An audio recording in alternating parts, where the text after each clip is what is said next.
off McCallan. Nico's first career touchdown to you. Now your last here at Tennessee from Nico. How cool is that? I mean, I think it's California connection, but I think it's just impressive how he went out there and took the start. And he stayed composed the whole time and managed the game. And I think it's kind of fitting to score all of his touchdowns, which to me is kind of cool. Just for you, what was it like getting this last game when you found out he was going to be the guy? What was your excitement level? I just, me and Jacob went up to him and we went, we're the older guys, the receiving group and stuff, so if you really need somebody to go to, we'll be there for you. But, he's so calm, cool, and collected. Sometimes you forget he's 18 years old, and the way he goes out there and handles himself, it's really impressive, and I think he's only going to keep getting better. Having been around him for a year, are you kind of disappointed you don't get to play with him a little bit longer? I know. I wish I could have been here a little bit earlier with him, but I think he's going to do great things. Like, I still got those signed gloves from his first touchdown. Those will be hanging up for a while. You get these signed too? What you got in mind for these? I gave those away to a kid. I think somebody else would probably appreciate those a little bit more than me, but I'll keep the first pair for sure.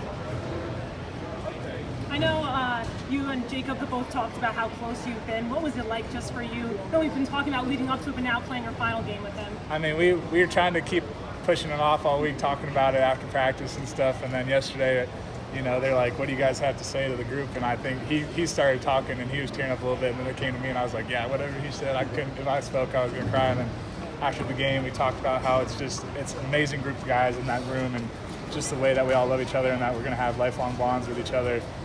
It's impeccable, and it makes the game way more fun with everybody supporting you. Where's your game? You came here to kind of build on your kind of your draft prospects. Where do you seeing your game get better? I mean, obviously in the run blocking, I've gotten bigger in the technique. I mean, you got to give it to the Iowa defensive line. Those guys are studs, but the way we ran the ball today kind of just showed that we had something to prove and that we're a pretty good running offense. Are you getting Nico to autograph this one too? I gave those ones away, but my mom still got the other ones. She keeps them in a case in the house, so they'll be there for a while, I think. You talked about the run game. You guys didn't have Jabari or Jalen, but Cam and Dylan went out there and performed. What did you think about how they played and the future of the backfield? I mean, that just shows how many horses we had in the stable. I mean, we didn't blink an eye. We knew those guys were going to go out there and run hard, and I mean, Dylan Sampson's going to be something special every year. And Cam Selden runs hard and he's big, so it was. We didn't change anything about our run game. We just kept doing our thing, and we knew those guys were going to show out. You look at next year. You have Holden coming in from Notre Dame. You've been around him a little bit. He's kind of the position you were in last year. You've been around Ethan Davis a lot. What do you see out of Ethan Davis? I mean, I think he's just mentally evolved this entire year. He's kind of taken into himself to learn the playbook and get better. And he's kind of gotten that mentality where he wants to be in there, run fits and blocking and working harder.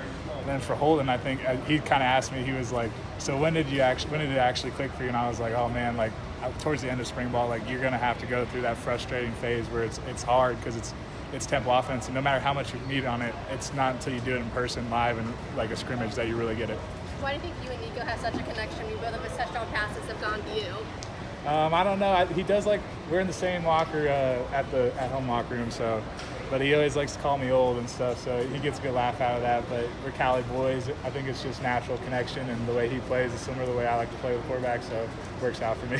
For you to close out your career here that way, how special was that? I mean, it's huge. It's a full circle for me. My first college catch was in the Cheez It Bowl with Cal, and to have my last college catch be a touchdown in the Citrus Cheez It Bowl is kind of a big deal. It's pretty cool.